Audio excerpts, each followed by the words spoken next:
Bonjour Cyril. Bonjour, comment tu es Olivier? Très bien, et toi? Bon, bah écoute, ça fait plaisir, c'est vrai qu'on on n'a pas eu l'occasion de se voir souvent. On va en dire deux mots, hein. On est là en direct et l'idée, clairement, c'est que on ait on va dire cette réflexion à voix haute, hein. Mhm. Comme le disait Bertrand Escolin là, dans le dernier article sur le premier live. Euh, L'idée, c'est vraiment d'avoir un dialogue. Et puis, comme on ne se connaît pas encore très bien, qu'on n'a jamais travaillé ensemble, je pense que ça peut être intéressant. Bah, écoute, moi je suis ravi. Le sujet m'intéresse, le médium. Moi je suis prêt à répondre à des tas de questions Bon, passionnantes. je vais mettre un peu plus fort parce que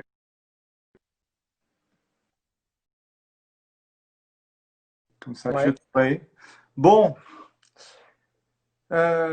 très bien. Bon, on va peut-être commencer. 16h03, peut-être attendre encore un tout petit peu que du monde arrive. Mais voilà, on est tous les deux là en confinement.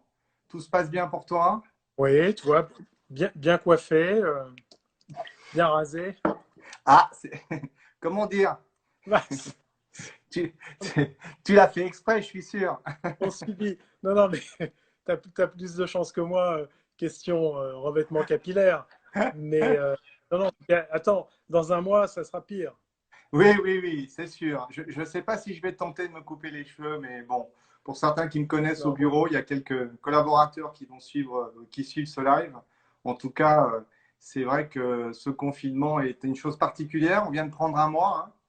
Hmm. On en parlera peut-être deux mots sur la question des chantiers, parce que ce Ouais. live, c'est un live, on pourrait dire, tiens, où sont les architectes sur le chantier, hein. C'est pas du tout un live sur la question de la reprise des chantiers.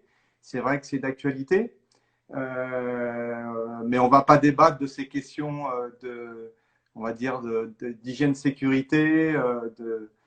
On a effectivement nos collaborateurs, toi et moi, à bientôt remettre sur ces dossiers de chantier. Non, l'idée là vraiment, c'est de se poser cette question de la place de l'architecte sur les chantiers.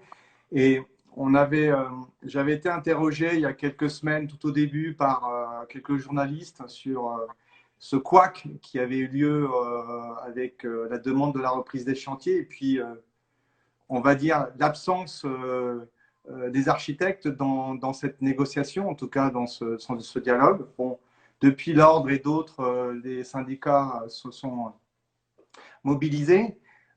Mais j'ai trouvé, et je l'avais dit lors de cette interview, j'ai trouvé que c'était aussi assez représentatif d'une situation pour nous, architectes, maîtres d'œuvre, qui se renforce. C'est, on va dire, clairement notre absence, hein. Est-ce qu'elle est programmée? Est-ce qu'elle est souhaitée? Est-ce que l'idée n'est pas forcément de revenir sur l'histoire? C'est vrai qu'il y a toujours eu ce débat entre les missions des architectes sur les études, sur le chantier. Mais là, je trouve qu'il y a, alors peut-être tu n'es pas d'accord avec moi, mais je trouve qu'il y a particulièrement ces dernières années une grosse accélération sur en gros, sur la disparition des missions complètes et puis sur cette idée de nous limiter à des visas architecturaux. Je ne sais pas ce que tu en penses, toi. Alors, déjà, les architectes n'étaient pas les seuls à être absents de ce débat sur la reprise, puisque les donneurs d'ordre n'étaient pas présents non plus et les coordonnateurs SPS non plus. Donc, Ah oui. vraiment, ça s'est fait, d'où probablement un petit retard à l'allumage, parce qu'on avait tous constaté, tous appris que ce guide allait sortir très rapidement. Et puis, il y a eu un cafouillage d'une dizaine de jours où il a fallu, probablement pour certains, rétropédaler, remettre dans la boucle des gens qui étaient les plus, finalement, les plus intéressés. Peut-être deux mots de mon côté de la barrière.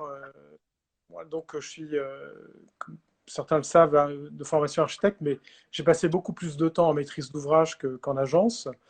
Et je suis directeur délégué de Sogeni Dixence, qui est un acteur 100% privé, qui est un promoteur installé à l'origine à Lyon et qui a une grosse activité en Île-de-France depuis quelques années. À titre d'exemple, dans nos préoccupations dans le démarrage de chantier, Ah, mais on, j'imagine. on gère le campus de Sciences Po, le futur hôtel de l'artillerie, également une opération pour l'Agence spatiale européenne avec Atelier Dupont. Sciences Po se fait avec Villemotte et Mauro Cusinoti. Et puis un chantier qui est à l'arrêt pour l'instant, mais qui ne va pas tarder à redémarrer avec Chex et Morel à Saint-Denis, qui s'appelle le Gaspard. Et puis beaucoup d'études en cours. Donc tout ça, effectivement, nous perturbe. Pour en revenir à la question que tu évoquais, effectivement absent du débat, et le regard que je porte sur cette absence, c'est, je dirais que modestement, nous les acteurs privés, à la limite, qu'on n'y soit pas, ne m'étonne pas trop. Pour les architectes, effectivement, depuis quelque temps, on peut considérer qu'il y a une forme de disparition de l'architecte du secteur de production pure du chantier, qui n'est pas nouveau, comme on a eu l'occasion d'échanger il y a quelque temps, qui est à mon sens pas nouveau, mais effectivement qui s'accroît nettement. Alors, je vais prendre des exemples que je connais bien. Nous, Sogène Dixence, c'est vrai également que on a ce biais de ne plus confier la maîtrise d'œuvre d'exécution, qu'on appelle aujourd'hui, aux architectes pour préférer des structures qui se spécialisent dans ce domaine et lesquelles structures font travailler beaucoup d'architectes aussi. Donc, Oui, oui, oui. paradoxalement, tu as l'architecte de conception qui peut avoir tendance à disparaître effectivement du scope du chantier, mais l'architecte est toujours présent, l'architecte en tant que profession, puisque beaucoup de ces structures, comme je le disais, font travailler les architectes. Alors, je ne sais pas si c'est le ressenti qu'on a. Oui, bien.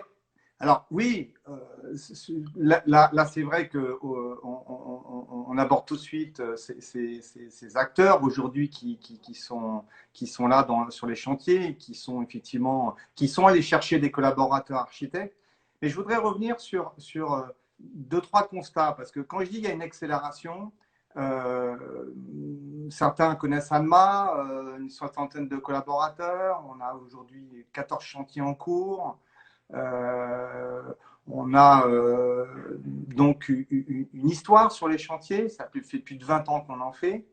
Je voudrais raconter cette anecdote, là, une première anecdote. On a été contacté par un très grand groupe immobilier, et c'est ça qui est important parce que Sogelim est un acteur très implanté dans la question du tertiaire, de l'immobilier tertiaire, mais là où je voudrais vraiment en venir, c'est aussi qu'on est en train, clairement, on est en train, oui, parce que c'est collectivement, hein, de laisser une place aujourd'hui sur plein d'autres domaines qui sont des domaines du logement, du domaine du commerce, et de plus en plus. C'est-à-dire que finalement, il y a un pli qui a été initié certainement aussi dans les métropoles autour de ces grosses opérations immobilières tertiaires, mais vraiment, quand je dis qu'il y a une accélération, cette histoire, c'est un groupe national, immobilier, qui nous appelle, qui dit voilà, on va faire ensemble dans le sud de la France une vingtaine de 1000 mètres carrés ensemble. C'est du mix, c'est du logement, c'est du commerce, c'est du bureau.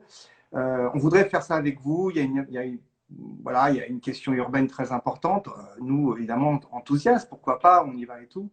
Bon, mais par contre, Cyril, voilà, on a pris une décision nationale. On ne confie plus le chantier aux architectes. Ah oui? Ah oui, c'est national et c'est assez récent. Ah oui. Et évidemment, on a engagé une discussion assez importante et on a eu du mal. Hein. Il m'a dit, il faut que tu prouves que tu sais faire du chantier. Et je lui ai dit, bah, simplement sur mon site internet, hein.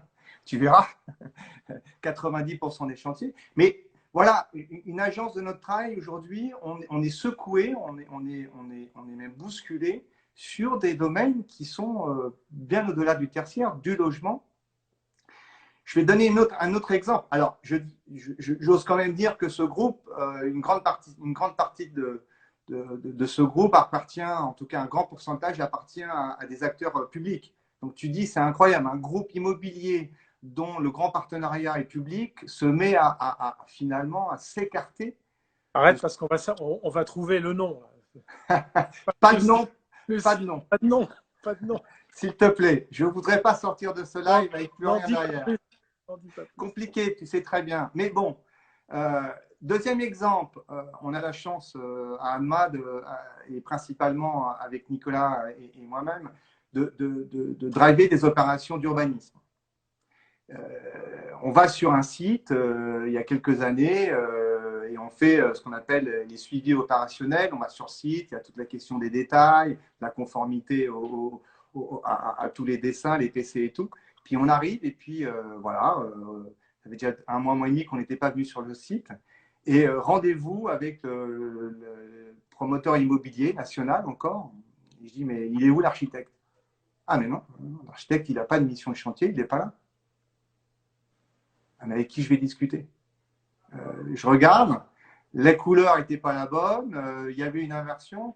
Donc, et quand je dis ça, je ne parle pas d'un architecte, j'allais dire, naissant. C'était déjà une grande figure d'architecture qui, en fait, avait accepté de ne pas faire le chantier. C'était 90, 150 logements, pas plus. Donc, c'est aussi des démarches qui sont acceptées par des grands, par des belles structures. Et la question, quand je dis c'est une intensification, c'est que la dernière histoire que je voudrais raconter, c'est une génération qui a 30-35 ans, qui aujourd'hui accède à des beaux projets et qui, c'est une histoire récente aussi, n'hésite pas aujourd'hui à exclusivement s'occuper d'études, à lâcher le chantier, à faire soit du visa très court ou soit, on va dire, de la conformité architecturale. Donc voilà, quand je dis ça s'intensifie, pour moi, c'est une vraie question parce que je voudrais finir par quelques chiffres. Et ça, c'est important. Le privé, aujourd'hui, dans notre métier, représente pratiquement 80% des opérations. Voilà. Donc, la fameuse loi MOP que tout le monde évoque quand on discute, hein, je crois qu'elle date de 1985. On peut dire aujourd'hui que c'est un support qui représente pratiquement plus rien dans les opérations immobilières. Donc, on est au cœur de ce qui donne du boulot aujourd'hui aux architectes et aux maîtres d'œuvre, le privé.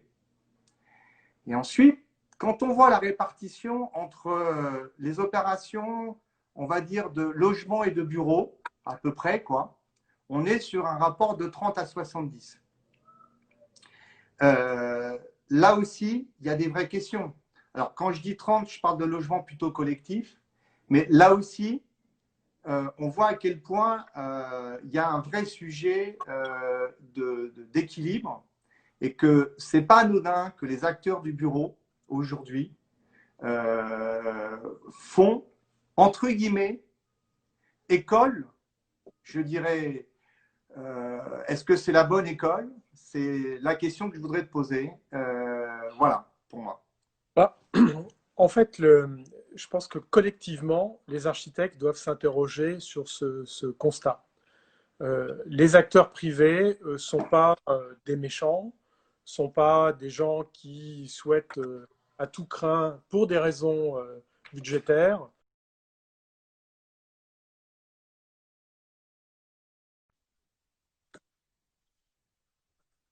très souvent, que lorsque l'architecte a la mission complète et versus on sépare les missions des missions de maîtrise d'exécution des missions de conception, ce n'est pas pour des raisons budgétaires chez les promoteurs, puisque ça revient au même.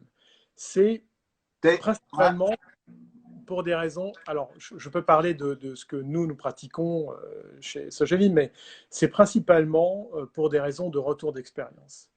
Et en fait, nous, le moteur d'un promoteur, c'est le temps et l'argent, mais avant tout le temps.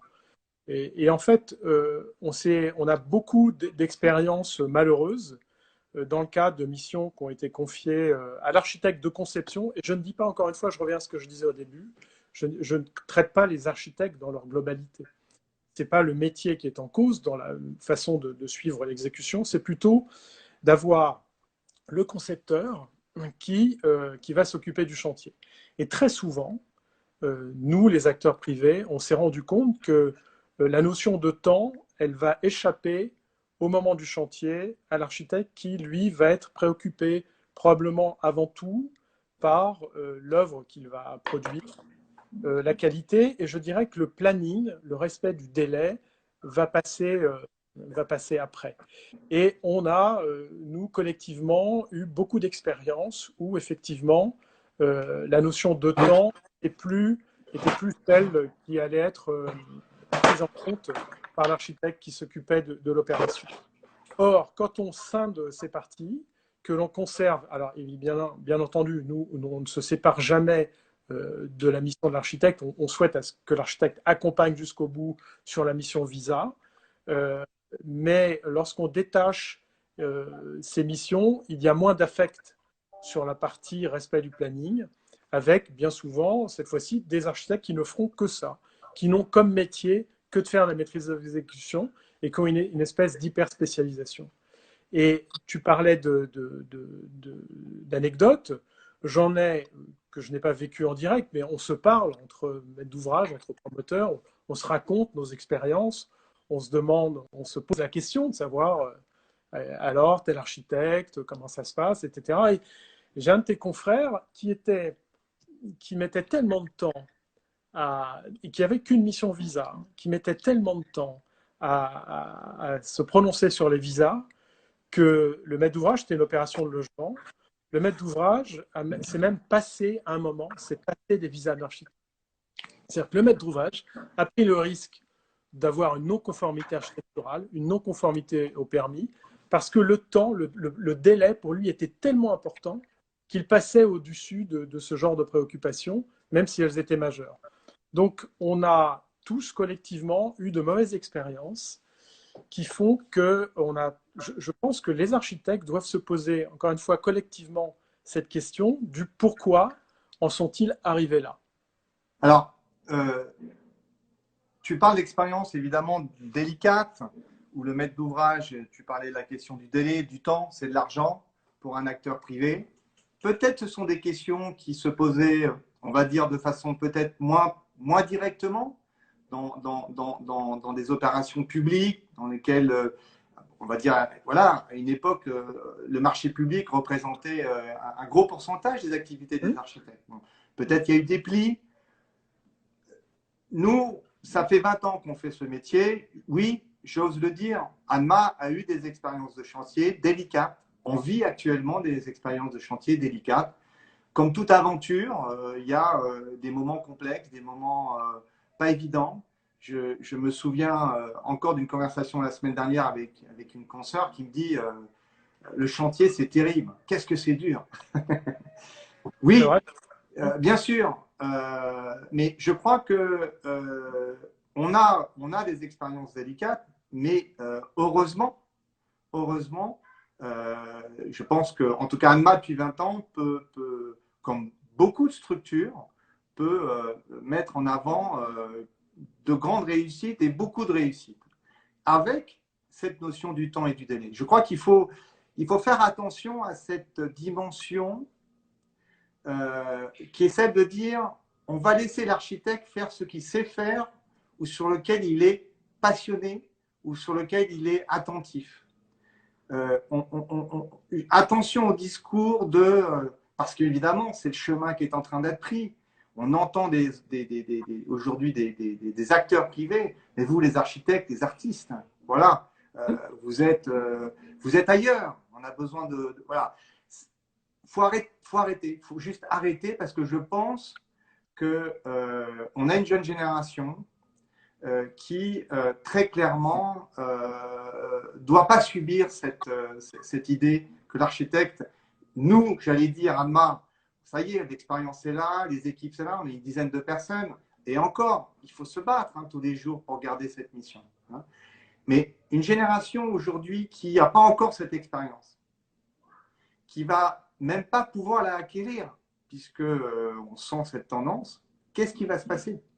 Le constat aujourd'hui, c'est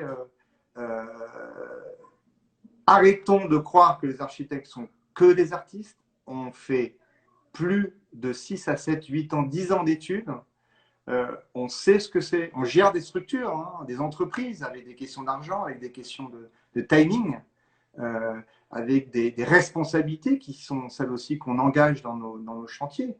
Donc voilà, ce temps de l'artiste des beaux-arts, pour moi, il faut arrêter. Il ne faut plus avoir cette confrontation entre le monde de l'engineering qui sait faire. Et ce qui est assez étonnant, et tu le dis, et c'est ça qui est incroyable, c'est que ces structures qui étaient pour certains inexistantes il y a 5 ans, qui aujourd'hui sont entre 50 et 100 personnes, la majorité embauche des architectes, ou en tout cas une grande partie d'architectes. Pourquoi ces architectes ne sont pas chez nous? Pourquoi ils sont chez eux? Et parfois, et de plus en plus, et c'est très bien, encore une fois, l'idée n'est pas de dire venez chez nous, dans nos agences, pour continuer à apprendre. Je pense qu'il n'y a pas assez d'architectes dans tous les domaines. Je crois qu'on est 4 fois moins d'architectes en comparaison à centaines d'habitants qu'en Europe. Donc, on peut en avoir encore partout, il en faut partout. Mais voilà, qu'est-ce qui fait qu'on se retrouve aujourd'hui avec des maîtres d'ouvrage? J'ai encore une anecdote, c'est tout récent. Un maître d'ouvrage vraiment de grande dimension qui fait 80% de logement, pris une décision depuis janvier 2020, plus de chantier avec des architectes. Donc oui, tu as raison de dire, nous sommes responsables. Pas seulement, mais nous sommes responsables. Donc c'est vrai que, j'allais dire, c'est quoi les pistes? Comment on s'imagine? Parce qu'on peut se plaindre, on peut se battre.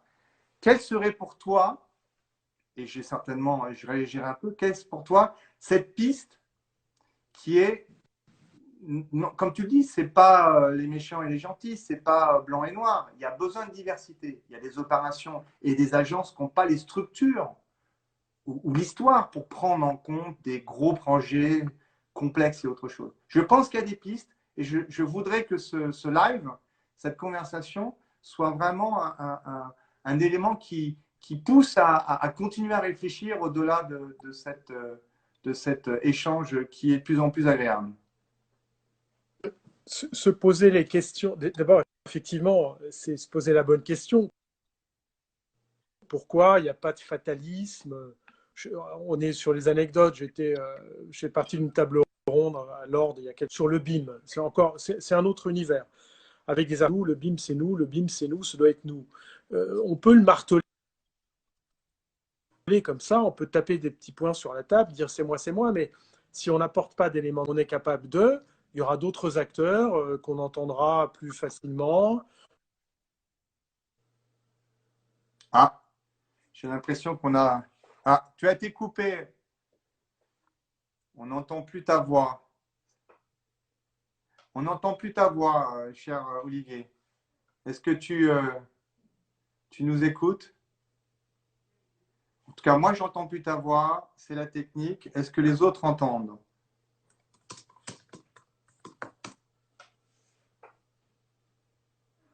Olivier? Oh là là, il nous fait une explication. Là, il est parti.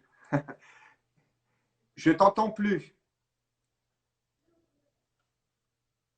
Je ne t'entends plus. Regarde. Bon. Non, rien. Bon, on l'entend. Ça veut dire que moi, je ne t'entends plus, mais on t'entend, il semblerait. Bon, c'est les histoires de connexion. Je te propose de te déconnecter, de te reconnecter. Ça te va? Je te déconnecte et tu fais une demande. Voilà, toutes mes excuses, la technique. Olivier, effectivement, commençait un peu à exprimer des pistes de réflexion. Je vais de nouveau le faire venir. Voilà. Il va revenir.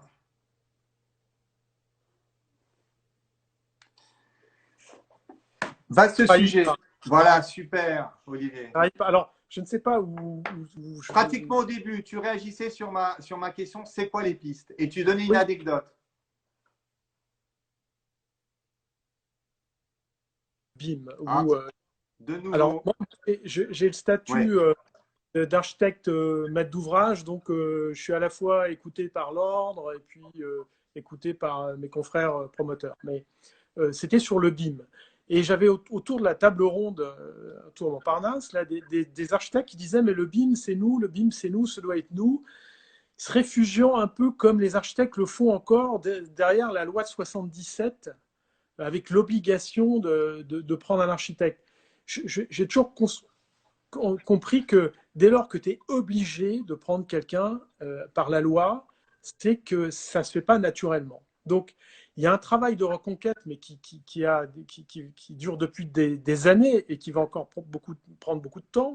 Des architectes, on a beaucoup parlé de starisation, il y a le design qui est mis en avant, et le rôle que jouent les architectes ils se complaisent dans une forme d'image de directeur artistique, si bien que dans l'esprit du grand public, que ce soit du Vungum Pécus ou même des professionnels, l'architecte, a raison, il est vu comme un artiste, mais il s'est projeté beaucoup comme ça, parce que c'est valorisant, parce que pour des tas de raisons, et il n'est plus vu comme un technicien. Et il y a ce gros travail mais à faire sur eux-mêmes, sur les architectes, de combattre cette image d'artiste un peu incompris ou au contraire très bien compris pour être présent dans un univers qui est celui de la production, qui est celui de l'ingénierie. Donc il y a un rapprochement à faire. Alors, moi, je suis membre d'une association qui s'appelle Architecte Maître d'ouvrage. Donc j'œuvre à ce travail de rapprochement entre les maîtres d'ouvrage et les architectes. Mais il y a un autre acteur qu'il ne faut pas oublier, c'est l'entreprise. Et je pense que enfin, vous avez tout à gagner, entrepreneurs et architectes, à avoir des discours cohérents et ne pas non plus s'effrayer sur des systèmes de conception ou des concours de conception-construction, avec toujours l'impression que l'architecte va être mangé par la grosse entreprise ou par le gros maître d'ouvrage. Donc, Mais, ça passe par un travail de communication, de l'ordre, probablement. mais tu vois, par exemple, cette question du conception-construction, hein, des crèmes et autres, grand débat entre nous, avec aussi à travers les instances représentatives. Hein. On ne va pas rentrer dans la problématique de l'ouverture hein, à nouvelle génération et autres, mais c'est très intéressant parce que on revient là en travaillant avec l'entreprise. Tu parlais tout à l'heure du BIM. Tout ça, ce sont que des éléments. Travailler avec l'entreprise directement, travailler avec les outils aujourd'hui qui nous permettent de plus en plus d'être en amont, de maîtriser la synthèse, la fameuse synthèse qu'on a pratiquement perdue, hein, qu'on refile le plus souvent à l'entreprise générale ou aux gros Ouais, œuvres. qui ne savent pas, qui n'ont pas Voilà. la même approche. Ouais. Donc, tout à fait d'accord avec toi. C'est aux architectes aujourd'hui de montrer, évidemment, que c'est un domaine dans lequel on a une maîtrise. On est capable d'avoir aujourd'hui des compétences, des collaborateurs et des collaboratrices qui savent faire, qui ont des formations parfois doubles, architectes, ingénieurs, qui sont capables d'aller sur ces chantiers, de les driver, de faire de la synthèse. Et cette question du conception-construction amène d'autres débats, d'autres réflexions. Mais ce qui est intéressant là, c'est qu'on a un dialogue directement avec l'entreprise. Donc on a un dialogue, en tout cas c'est ce que Alma cherche, à être directement dans les mains de ceux qui vont demain mettre en place les méthodes, les éléments de construction. Et je trouve que on va dire, c'est plutôt très agréable, puisque là, cette question du temps, de l'argent, de l'efficacité, parfois dans un mauvais sens, mais parfois dans un sens positif, allons vers quelque chose qui est plus efficace. On parle aussi parfois d'ouvrages avec la logique de la maintenance. Donc, on a une vision qui est beaucoup plus à long terme, donc des discussions avec des entreprises et des fournisseurs.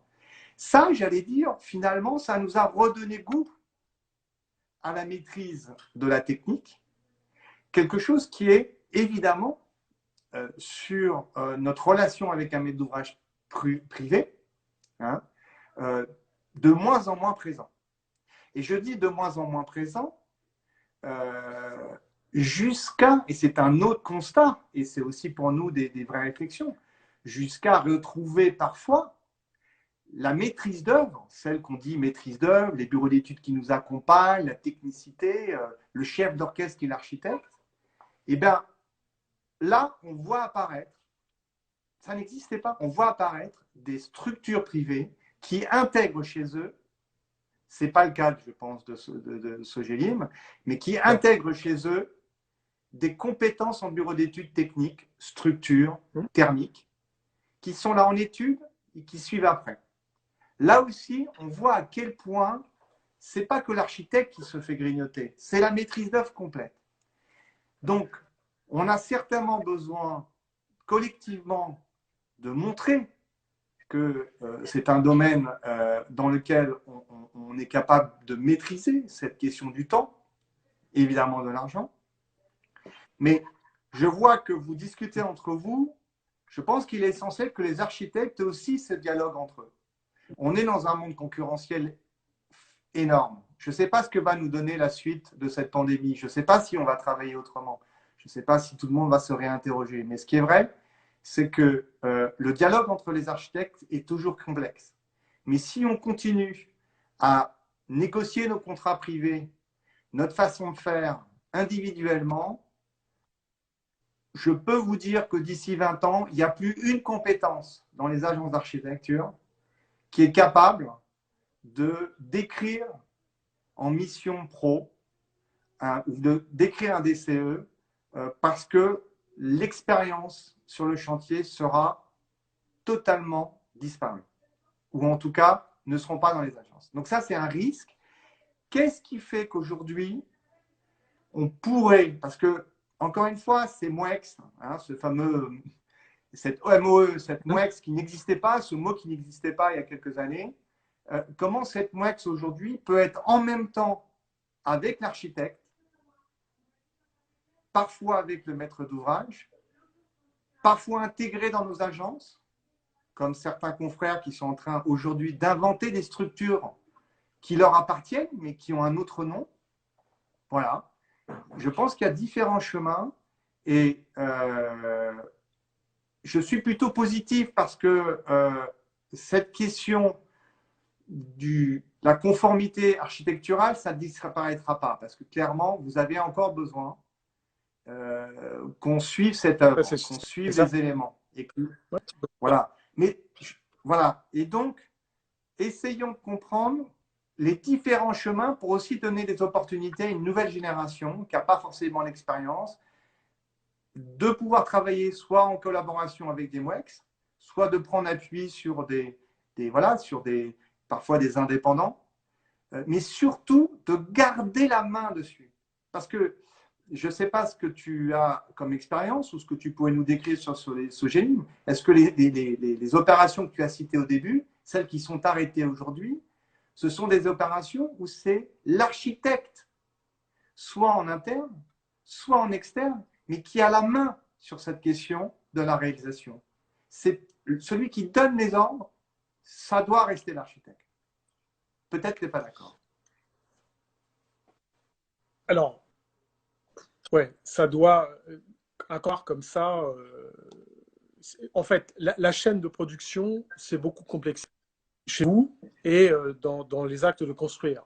Les réglementations qui se superposent, les certifications, la taylorisation de votre travail, la taille des agences est probablement également à l'origine de cette désaffection et de cette maîtrise d'œuvre d'exé. Tu parlais des jeunes. Une agence de 2-3 personnes ne va pas. Voilà. J'ai de nouveau une coupure. Et là, j'ai plus ton son.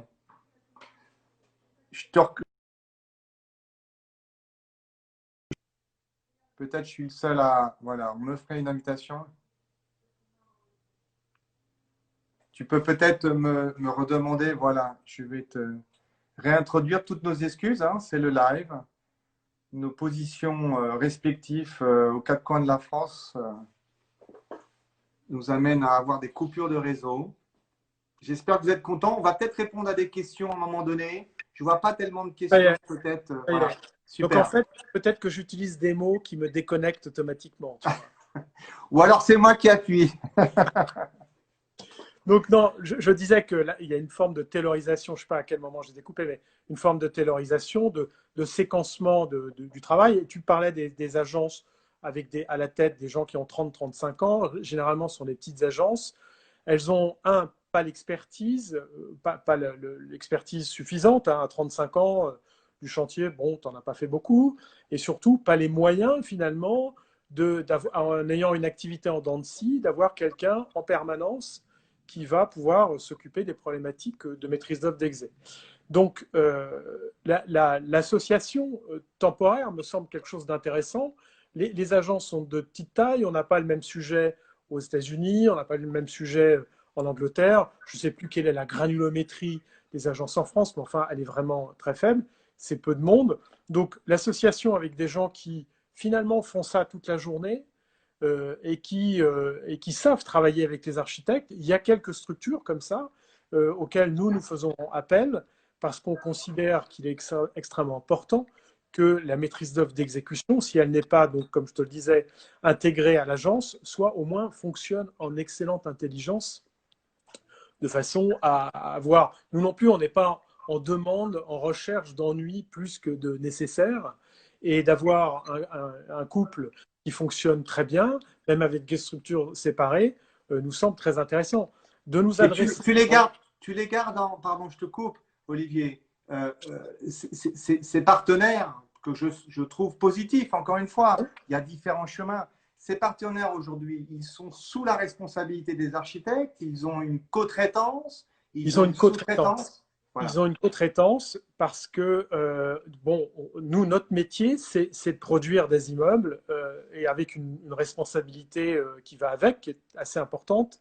Et on a intégré, nous, des responsables de programme et des directeurs de programme qui ont soit des formations d'architectes, soit des formations d'ingénieurs et qui sont très présents dans le process.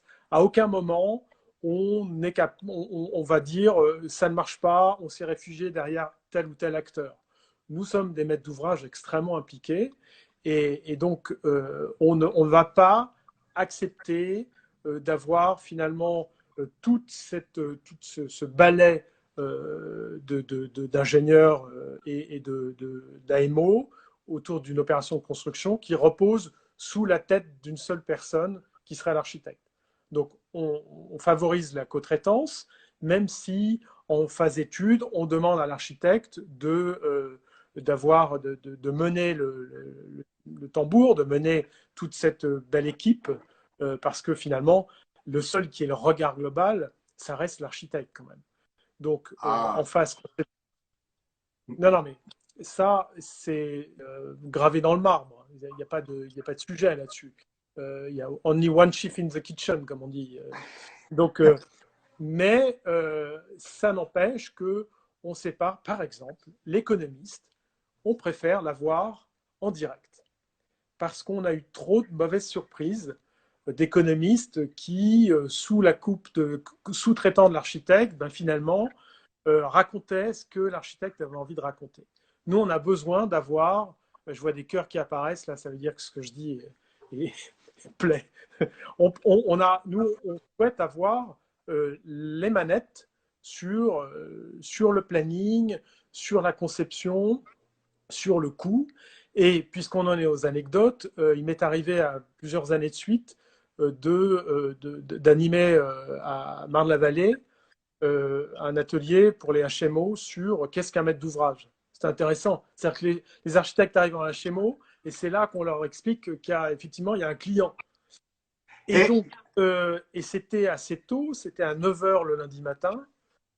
Et pour réveiller les étudiants, j'ouvrais toujours le bal en disant ne vous leurrez pas, la conception, elle n'est pas chez vous, elle est chez nous. Alors, ça, à 9 h du matin, ça piquait un peu, mais c'était volontairement provocateur. Mais en fait, pourquoi moi j'ai choisi ce métier? Je n'ai pas subi, j'ai choisi ce métier. Je suis passé de la maîtrise d'œuvre à la maîtrise d'ouvrage parce que on organise le ballet, on est au sommet du sujet. Et ce sujet, il sort évidemment avec un architecte, mais également avec toute une équipe. Et donc, le rythme, c'est nous qui le donnons. Et c'est ça qui m'a intéressé. Alors, c'est pas pour parler de moi, mais simplement, le fait que nous, les maîtres d'ouvrage sont de plus en plus présents et omniprésents, les maîtres d'ouvrage privés, j'entends. Je comprends que par moment, le public peut avoir un peu plus de distance en se reposant sur la responsabilité des uns et des autres. Nous, la responsabilité, elle est chez nous. Et si ça ne marche pas, on ne va pas se retourner derrière l'architecte ou quelque autre membre de la maîtrise d'œuvre. On est les premiers responsables de lorsque ça marche, pour être les premiers responsables quand ça ne marche pas également. Alors, plusieurs choses dans ce que tu viens de dire. Déjà je le redis, hein, Olivier, on ne se connaît pas beaucoup, on n'a aucune opération ensemble, mais ça a été une rencontre on va dire, de confinement. Hein, c'est une rencontre pratiquement de cette semaine. L'idée était vraiment de pouvoir confronter deux avis entre, on va dire, la partie maîtrise d'œuvre, architecte et un acteur de l'immobilier de grande dimension. Donc, j'entends des choses qui sont très positives. Je te l'avoue, je te le dis. Vous faites peut-être partie de quelques-uns aujourd'hui qui continuent comme tu le dis, à considérer l'architecte comme le seul à pouvoir faire la cuisine, en tout cas être présent dans la cuisine pour faire une bonne préparation. Notre président est architecte de formation. Pardon. Notre président, Jean-Claude Condamin, est architecte de. Bon, et là, voilà. Je peux te dire que clairement, Nicolas et moi, qui sommes urbanistes dans une quinzaine de ZAC en France, on a une chance incroyable de rencontrer des confrères en face de nous qui développent sur des faisabilités, un travail et autre chose. On voit à quel point parfois la considération de l'architecte dans le travail, là en tant qu'urbaniste, on les a souvent à 4, 5, 6 fois sur 6 ou 7 mois par rapport à des faisabilités, des opérations. On découvre vraiment des pratiques qui sont inadmissibles. Donc, voilà, aujourd'hui, on est ensemble et avec un groupe qui a vraiment, on va dire, cette fibre, hein, et en tout cas cette reconnaissance, avec évidemment, comme tu l'as dit, sur certains domaines, des pertes de confiance. Hein. On n'a pas su montrer qu'on savait faire sur des opérations, mais je pense encore qu'il y a autant de belles et bonnes opérations qui se sont réussies, certainement plus que quelques échecs. Donc, on le sent, nous, à notre échelle, des acteurs immobiliers qui n'hésitent pas. Quand tout à l'heure, tu disais, ce n'est pas une question de sous, les promoteurs saucissonnent aujourd'hui nos métiers. Ils saucissonnent de plus en plus les métiers, notre métier, pour se trouver de plus en plus avec une capacité de maîtrise. Oui. Quand je dis saucissonner, c'est vraiment saucissonner. Donc, finalement, tu rajoutes des pourcentages sur des pourcentages, et à un moment donné, ce n'est pas la même chose que… Donc, on entend des chiffres, on entend des pourcentages sur les maîtrises d'œuvre d'exécution, sur des anciens, j'allais dire, de bureaux d'études qui ont monté leur structure. Je veux dire, voilà, ça, c'est peut-être important de dire que c'est le niveau qui est en train d'être pris. Restons positifs. Tu parles d'enseignement. À travers ce cours sur l'AMO, sur la maîtrise d'ouvrage. C'est une vraie question. Moi, j'ai été comme toi dans des écoles d'architecture qui ont fortement évolué. Je ne suis pas sûr qu'on soit aujourd'hui dans ces écoles. J'interroge ceux qui sont à la tête de ces écoles et au ministère sur cette dimension essentielle. Hein, c'est 40%, 45%, parfois 50% des honoraires d'un architecte. Presque la moitié des honoraires d'un architecte pour vivre, pour faire vivre d'autres, nos collaborateurs et autres. Donc, si on fait une croix là-dessus, qu'est-ce qu'on invente demain? Et la question de l'enseignement, pour moi, elle est essentielle. Il faudrait, encore une fois, humblement, n'étant pas acteur dans les écoles, Nicolas l'a été, mon associé directeur de l'école de Versailles. Je ne me souviens pas de grands débats avec lui sur cette question du chantier et de l'apprentissage, entre guillemets, de cette partie du métier. Évidemment, on parle d'apprentissage technique, mais aussi gestion. Hein. C'est les choses, comme tu le dis. Hein. Donc, il y a vraiment pour moi une interrogation. Et puis, il y a un autre sujet. Donc, je pense qu'il y a quelque chose à faire, en tout cas, pour que cette génération qui arrive, qui arrive dans nos agences, ait conscience que ce n'est pas anodin. Et encore une fois, je pense que c'est l'effet de groupe qui permettra peut-être aujourd'hui de reconsidérer les choses encore une fois, pas forcément en étant toujours dans la logique de la loi MOP, mission complète, DET, historique. Je rappelle, la loi MOP s'applique sur 20%, je me trompe peut-être 25% des opérations aujourd'hui de construction, c'est-à-dire pratiquement plus rien. L'autre champ possible, je ne sais pas si tu en es d'accord, c'est évidemment comment amener, puisque aujourd'hui les architectes doivent avoir des formations, et là je me retourne vers l'ordre. Tu as encore disparu, je ne sais pas si tu es là. J'entends plus ta voix. Bon, je vais te redéconnecter parce que c'est moi qui n'entends plus ta voix et c'est plus des... On va refaire la manip. Donc je disais, est-ce que la question qui forcément doit... je vais reconnecter Olivier. Hop là, super.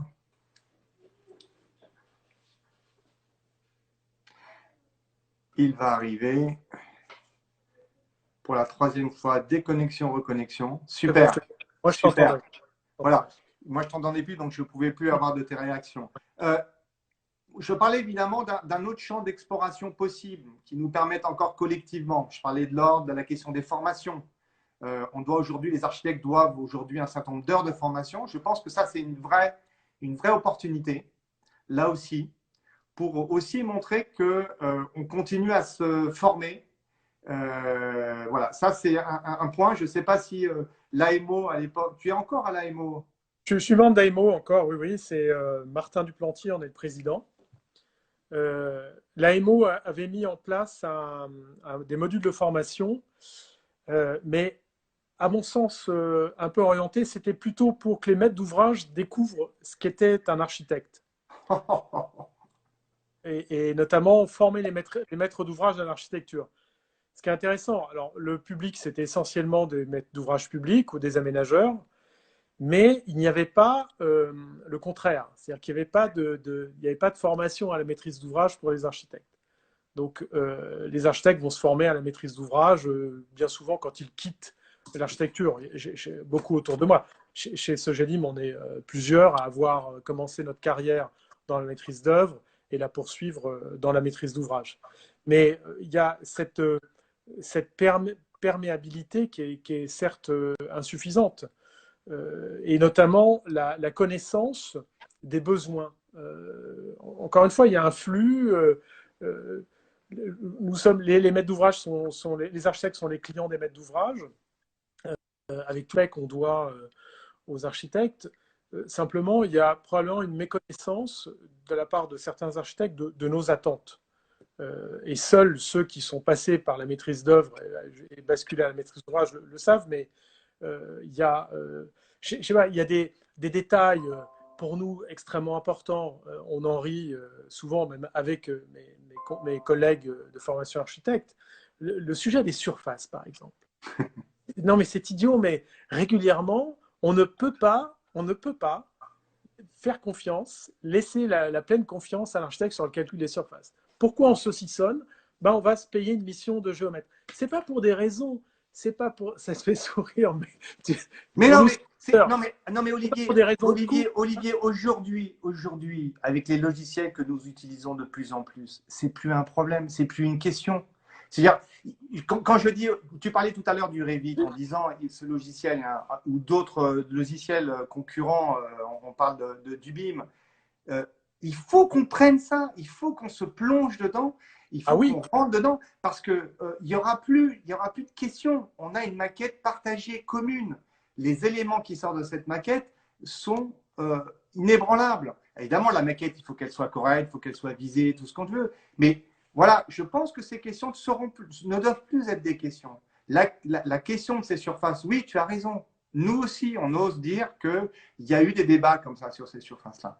Bon, eh bien, reprenons petit à petit la main sur ces questions de synthèse, évidemment de modélisation 3D. Hein, on sait à quel point en France on a été très fébrile par rapport à ça, hein, cette question du BIM. Et, bon, et là, il y a, je trouve, un champ possible d'évolution et on va dire, de reconquête de reconquête auprès des maîtres d'ouvrage privés d'un savoir-faire. Et oui, je rigole parce que oui, on l'a tous vécu, ces histoires de surface. Mais tu as raison, éternel. l'outil numérique, certes, c'est un outil partagé, mais à l'origine, il y a quelqu'un qui crée le support. Et pour nous, maître d'ouvrage, il n'y en a qu'un qui soit capable de le faire, c'est l'architecte. Il ne faut pas qu'au travers, effectivement, d'un délaissé des missions de maîtrise d'œuvre d'exécution par les architectes au profit d'autres structures, que les architectes pensent que leur place, leur rôle, vis-à-vis des maîtres d'ouvrage se réduit. Non, il y a toujours, pour nous, l'architecte est l'acteur essentiel. Simplement, on se rend compte qu'il y a des spécialisations. Je pense que je parlais des réglementations tout à l'heure, on empile des réglementations. On mourra très bien réglementé, mais on mourra de tout ça. Je fais une parenthèse, il y avait un reportage extraordinaire sur Notre-Dame hier soir. Les gars en sont à prendre 8 douches par jour parce qu'il y a du plomb. Hein, 8 douches par jour. Donc, je sais pas, à part prendre des douches, je ne sais pas comment ils arrivent à avancer dans leur travail. Bref, cet afflux de réglementation et de certifications qui s'empilent les unes après les autres impose finalement une taylorisation du métier de production, de maîtrise d'œuvre, de réflexion, parce que c'est impossible, eu égard à la taille des agences aujourd'hui, que dans une agence, peut-être chez Anma, parce que vous êtes nombreux, vous êtes 60, me disais-tu, mais dans des structures plus petites, la granulo que je disais tout à l'heure est beaucoup plus petite, il ne peut pas y avoir des spécialistes de tout. Donc forcément, tu es obligé d'aller chercher le spécialiste du BIM d'un côté, qui ne fait que du BIM, et même qui en devient fou, hein, le spécialiste de la réglementation HQE, le spécialiste ceci, cela. Et ça freine énormément la productivité. Et même nous, maîtres d'ouvrage, on est obligés de s'équiper de beaucoup de monde pour pouvoir battre la mesure, le rythme de tous ces intervenants. Moi, par moment, tu as une liste sur la page maîtrise d'œuvre d'un compte rendu de chantier qui est ahurissante. Alors, Mais, c'est vrai que ça nous mais facilite. c'est important ce que tu dis, parce que je pense qu'il j'aimerais qu'au moins il y a quelque chose qui sorte de cette discussion. On parle d'une complexité, d'une complexification des dossiers. Oui, c'est vrai. Et on ne peut plus aujourd'hui intégrer toutes ces compétences. Et heureusement, je crois qu'aujourd'hui, faire des projets, c'est les faire de façon collective. L'intelligence collective, le savoir-faire de confrères, d'un classique confrères, conquête auprès des maîtres d'ouvrage privés d'un savoir-faire. Et oui, je rigole parce que oui, on l'a tous vécu, ces histoires de surface. Mais tu as raison, éternel. l'outil numérique, certes, c'est un outil partagé, mais à l'origine, il y a quelqu'un qui crée le support. Et pour nous, maître d'ouvrage, il n'y en a qu'un qui soit capable de le faire, c'est l'architecte. Il ne faut pas qu'au travers, effectivement, d'un délaissé des missions de maîtrise d'œuvre d'exécution par les architectes au profit d'autres structures, que les architectes pensent que leur place, leur rôle, vis-à-vis des maîtres d'ouvrage se réduit. Non, il y a toujours, pour nous, l'architecte est l'acteur essentiel. Simplement, on se rend compte qu'il y a des spécialisations. Je pense que je parlais des réglementations tout à l'heure, on empile des réglementations. On mourra très bien réglementé, mais on mourra de tout ça. Je fais une parenthèse, il y avait un reportage extraordinaire sur Notre-Dame hier soir. Les gars en sont à prendre 8 douches par jour parce qu'il y a du plomb. Hein, 8 douches par jour. Donc, je sais pas, à part prendre des douches, je ne sais pas comment ils arrivent à avancer dans leur travail. Bref, cet afflux de réglementation et de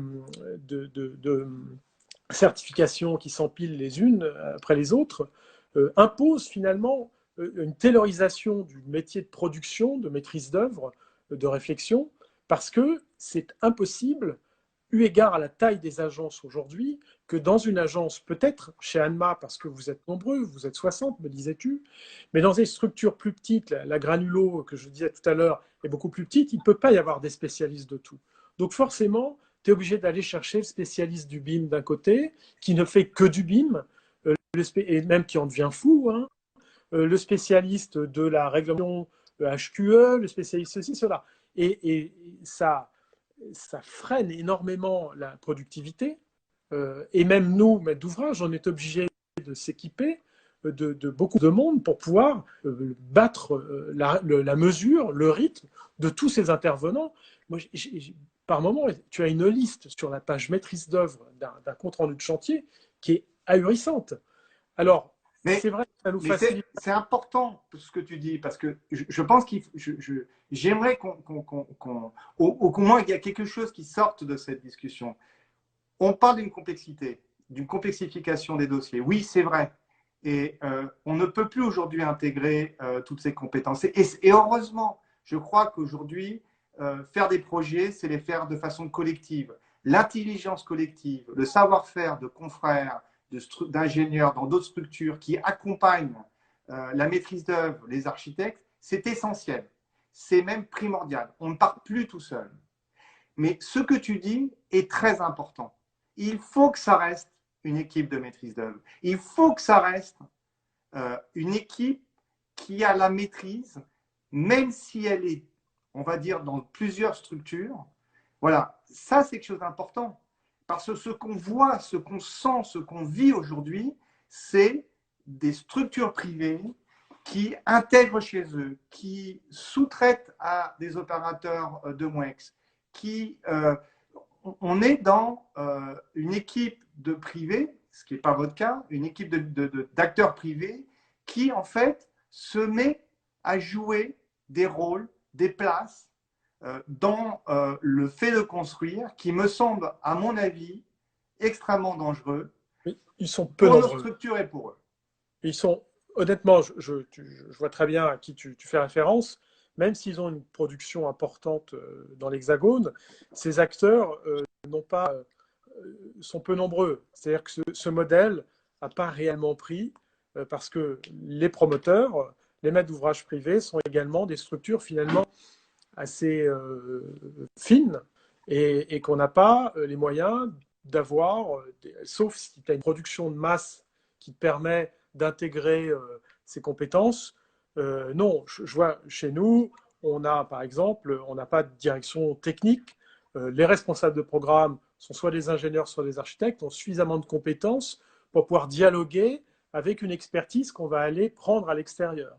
Pareil pour la direction juridique. On n'a pas de juriste chez nous. On va chercher simplement, et l'intérêt de ce métier de directeur de programme ou de responsable de programme chez nous, c'est d'avoir une pleine connaissance des choses et d'être capable, non pas d'avoir la connaissance très fine, mais d'aller dialoguer avec les experts. Donc c'est au même titre que lorsqu'on monte une équipe de maîtrise d'œuvre, on est capable d'aller séquencer, d'aller chercher les bonnes compétences à tel ou tel endroit et de les réunir sous le haut patronage en co-traitance d'un architecte, bien Oui. sûr. Bien sûr que l'intégration de ces structures directement dans les boîtes immobilières privées, ce n'est pas encore un fait commun. Mais Non, je disais même la question de la co-traitance ou de la sous-traitance, c'est-à-dire il faut que ça reste du côté de la maîtrise d'œuvre, de l'architecte, qu'il faut que cette équipe-là soit euh, une même entité en conseil par rapport à un maître d'ouvrage privé. Ce qu'on voit aujourd'hui, c'est qu'encore une fois, il y a du saucissonnage et il y a des entités classiques qui sont extraites et qui sont en sous-traitance sous la responsabilité des acteurs privés. Alors, encore une fois, nous, ça nous a interrogés ces dernières années, à un point tel qu'on se posait des questions en disant, mais a-t-on pas réussi à prouver, nous, à notre échelle, notre capacité de faire du chantier? Non, non, non. Quand je parle de cette structure nationale, ma première anecdote, c'est impressionnant. C'est-à-dire qu'on voit à quel point c'est des approches qui sont décidés à des niveaux extrêmement supérieurs. Et je n'irai pas forcément dans ton sens. Il y a une question de réduction des coûts qui est pour moi absolument absurde. Hein. Mais on entend ça. Ça coûte moins cher. Monsieur l'architecte, je vais vous faire bosser sur les opérations avec les études et un petit visa ou une conformité pour 4 et quelques, 5 et quelques, je ne sais pas, en fonction des détails. Et puis moi, je vais aller optimiser derrière. On est d'accord, Olivier. Ce n'est pas ça qui fait la plus-value. Ce n'est pas là-dessus que le promoteur se fait, entre guillemets, une opération confortable. Mais on entend ça. Voilà, ça c'est vrai qu'on arrive vers la fin de notre échange, mais je pense que cette question n'est pas close. La place de l'architecte sur le chantier, et je pense qu'elle est essentielle. J'ai trouvé dans ton approche et dans ton regard de l'optimisme, en tout cas quelque chose qui nous… J'espère que les architectes qui nous ont écoutés et même les maîtres d'ouvrage privés vont initier, ou en tout cas prendre appui sur ce qui s'est dit. C'est vrai qu'on a tout au long de… Moi, ça fait… toi, tu parlais aussi ça fait 20, 25, 30 ans que tu fais ce métier, en tout cas, tu es architecte. 10 ans en agence et plus de 20 en maîtrise d'ouvrage. Voilà. Donc, moi, j'en suis à ma 25e année de pratique. On a vu les choses arriver, on a vu des évolutions, on a vu la part du privé prendre de plus en plus de place. Je voudrais peut-être te faire réagir, mais c'est plus complexe parce que c'est des domaines sur lesquels on n'a pas, sur lesquels tu as certainement des idées, mais que tu ne pratiques pas. On sent